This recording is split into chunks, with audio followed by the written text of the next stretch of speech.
Operation ಸಿಂಧೂರ ಎಂದ್ರೇನು? ಇದರ ಬಗ್ಗೆ ಒಂದು ಸಣ್ಣ ಮಾಹಿತಿಯನ್ನು ನಾನಿಲ್ಲಿ ಸಿದ್ಧಪಡಿಸಿದ್ದೇನೆ.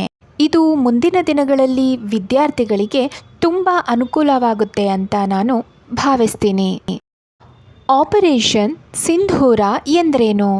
2025 ಏಪ್ರಿಲ್ 22ರಂದು ಕಾಶ್ಮೀರದ ಪಹಲ್ಗಾಮದಲ್ಲಿ ನಡೆದ ಪಾಕಿಸ್ತಾನದ ಭಯೋತ್ಪಾದಕ ದಾಳಿಗೆ ಪ್ರತಿಯಾಗಿ ಭಾರತೀಯ ಸೇನೆ ಪಾಕಿಸ್ತಾನದ ಆ 9 ಭಯೋತ್ಪಾದಕ ಅಡಗುದಾಣಗಳ ಮೇಲೆ ವಾಯುದಾಳಿ ನಡೆಸಿತು.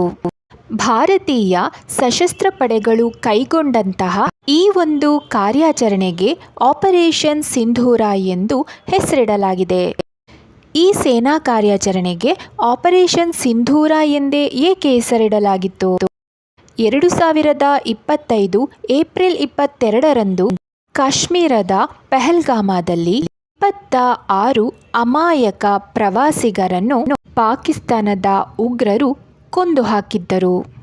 ಆ ಅಮಾಯಕ ಹೆಣ್ಣು ಮಕ್ಕಳ ಸಿಂಧೂರವನ್ನು ಅಳಿಸಿದ್ದಕ್ಕಾಗಿ ಭಾರತೀಯ ಸೇನೆ ಈ ಒಂದು ಸೇನಾ ಕಾರ್ಯಾಚರಣೆಗೆ ಆಪರೇಷನ್ ಸಿಂಧೂರ ಎಂದು ಹೆಸರಿಟ್ಟಿತು. ಆಪರೇಷನ್ ಸಿಂಧೂರದ ಮುಖ್ಯ ಗುರಿ ಏನಾಗಿತ್ತು? ಆಪರೇಷನ್ ಸಿಂಧೂರದ ಮುಖ್ಯ ಗುರಿ ಪಾಕಿಸ್ತಾನ ಹಾಗೂ ಪಾಕ್ ಆಕ್ರಮಿತ ಕಾಶ್ಮೀರದಲ್ಲಿ ಉಗ್ರಗಾಮಿಗಳನ್ನು ನಿಗ್ರಹಿಸುವುದಾಗಿತ್ತು. ಆಪರೇಷನ್ ಸಿಂಧೂರ ಅಘೋಷಿತ ಯುದ್ಧವಾಗಿ ಏಕೆ ಮಾರ್ಪಟ್ಟಿತು? ಆಪರೇಷನ್ ಸಿಂಧೂರ ಪಾಕಿಸ್ತಾನ ಹಾಗೂ ಪಾಕ್ ಆಕ್ರಮಿತ ಪ್ರದೇಶಗಳಲ್ಲಿದ್ದಂತಹ ಭಯೋತ್ಪಾದಕ ಅಡಗುದಾಣಗಳ ಮೇಲೆ ಮಾತ್ರ ದಾಳಿ ಮಾಡಿತ್ತು. ಆದರೆ ಇದನ್ನು ಖಂಡಿಸಿ ಪಾಕಿಸ್ತಾನದ ಸೇನೆ ಭಾರತದ ಕೆಲವು ಪ್ರದೇಶಗಳ ಮೇಲೆ ಡ್ರೋನ್ ದಾಳಿಯನ್ನು ಮಾಡಿದಾಗ ಭಾರತ ಅದಕ್ಕೆ ಪ್ರತಿಯಾಗಿ ಅಘೋಷಿತ ಯುದ್ಧವನ್ನು ಘೋಷಿಸಿತು.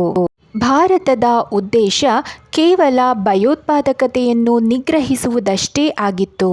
ಭಾರತ ಯಾವುದೇ ಪಾಕಿಸ್ತಾನದ ನಾಗರಿಕರ ಮೇಲೆಯಾಗಲಿ ಅಥವಾ ಪಾಕಿಸ್ತಾನದ ಸೇನೆಯ ಮೇಲೆಯಾಗಲಿ ದಾಳಿ ಮಾಡುವ ಉದ್ದೇಶ ಹೊಂದಿರಲಿಲ್ಲ. ಪಾಕಿಸ್ತಾನದ ಪ್ರಧಾನಿ ತನ್ನ ಸೋಲನ್ನು ಒಪ್ಪಿಕೊಂಡು ಭಾರತದ ಮುಂದೆ ಕದನ ವಿರಾಮದ ಬೇಡಿಕೆ ಇತ್ತರು. ಕದನ ವಿರಾಮದಲ್ಲಿ ಕೈಗೊಂಡಂತಹ ನಿರ್ಧಾರಗಳೆಂದರೆ ಇನ್ನು ಮುಂದೆ ಪಾಕಿಸ್ತಾನ ಯಾವುದೇ ರೀತಿಯಲ್ಲಾಗಲಿ ಕದನ ವಿರಾಮವನ್ನು ಉಲ್ಲಂಘಿಸುವುದಿಲ್ಲ ಎಂಬುದೇ ಆಗಿತ್ತು. ಆಪರೇಷನ್ ಸಿಂಧೂರ ಸೇನಾ ಕಾರ್ಯಾಚರಣೆಯಲ್ಲಿ ಭಾಗವಹಿಸಿದ ಭಾರತದ 2 ಮಹಿಳಾ ಮಿಲಿಟರಿ ಅಧಿಕಾರಿಗಳೆಂದರೆ ಸೋಫಿಯಾ ಖುರೇಷಿ ಹಾಗೂ wing master Vyomika Singh.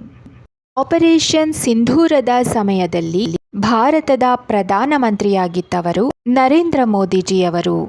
Operation ಸಿಂಧೂರ ಸಮಯದಲ್ಲಿ ಭಾರತದ ವಿದೇಶಾಂಗ ಸಚಿವರಾಗಿದ್ದವರು ಜೈಶಂಕರ್. ಆಪರೇಷನ್ ಸಿಂಧೂರದ ಸಮಯದಲ್ಲಿ ರಕ್ಷಣಾ ಸಚಿವರಾಗಿದ್ದವರು ರಾಜನಾಥ್ ಸಿಂಗ್. ಆಪರೇಷನ್ ಸಿಂಧೂರ ಸಮಯದಲ್ಲಿ ಭಾರತದ ಸೇನಾ ಮಿಲಿಟರಿ ಮುಖ್ಯಸ್ಥರುಗಳೆಂದರೆ ಭೂಸೇನಾ ಮುಖ್ಯಸ್ಥ ಲೆಫ್ಟಿನೆಂಟ್ ಜನರಲ್ ಉಪೇಂದ್ರ ದ್ವಿವೇದಿ, ವಾಯುಸೇನಾ ಮುಖ್ಯಸ್ಥ ಏರ್ ಮಾರ್ಷಲ್ ಅಮರ್ಪ್ರೀತ್ ಸಿಂಗ್, ನೌಕಾಸೇನಾ ಮುಖ್ಯಸ್ಥ ಅಡ್ಮಿರಲ್ ದಿನೇಶ್ ತ್ರಿಪಾಠಿ ಹಾಗೂ ಭಾರತದ 3 ಸೇನಾಪಡೆಯ ಮುಖ್ಯಸ್ಥರುಗಳೆಂದರೆ ಲೆಫ್ಟಿನೆಂಟ್ ಜನರಲ್ ರಾಜೀವ್ ಘಾಯ್, ಭಾರತದ ಏರ್ ಮಾರ್ಷಲ್ ಎ.ಕೆ. ಭಾರ್ತಿ, ಭಾರತದ ನೌಕಾಪಡೆಯ ಮುಖ್ಯಸ್ಥ ಎ.ಎನ್. ಪ್ರಮೋದ್.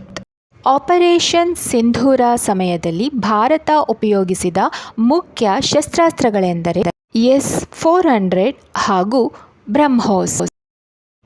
ಆಪರೇಷನ್ ಸಿಂಧೂರ ಸಮಯದಲ್ಲಿ ಪಾಕಿಸ್ತಾನ ಮಾಡಿದಂತಹ ದಾಳಿಗೆ ಪ್ರತಿಯಾಗಿ ಭಾರತ ಮಾಡಿದಂತಹ ಪ್ರತಿ ದಾಳಿಯ ಪ್ರದೇಶಗಳು ಯಾವುವು? ಲಾಹೋರ್, ಇಸ್ಲಾಮಾಬಾದ್, ರಾವಲ್ಪಿಂಡಿ ಹಾಗೂ ಕರಾಚಿ ಹಾಗೂ ಪಾಕಿಸ್ತಾನದ ಕೆಲವು ಏರ್ಬೇಸ್ಗಳನ್ನು ಸಹ ಭಾರತ ನಾಶ ಮಾಡಿತು. ಆಪರೇಷನ್ ಸಿಂಧೂರದ ಬಗ್ಗೆ ಈ ಒಂದು ಸಣ್ಣ ಟಿಪ್ಪಣಿ ನಿಮಗೆ ಇಷ್ಟವಾಗಿದೆ ಅಂತ ಅಂದ್ಕೊಳ್ತೀನಿ. ಇನ್ನಷ್ಟು ವಿಷಯಗಳಿಗಾಗಿ ನನ್ನ ಚಾನಲನ್ನು ಸಬ್ಸ್ಕ್ರೈಬ್ ಮಾಡಿ ಹಾಗೂ ಸಪೋರ್ಟ್ ಮಾಡಿ. ಧನ್ಯವಾದಗಳು.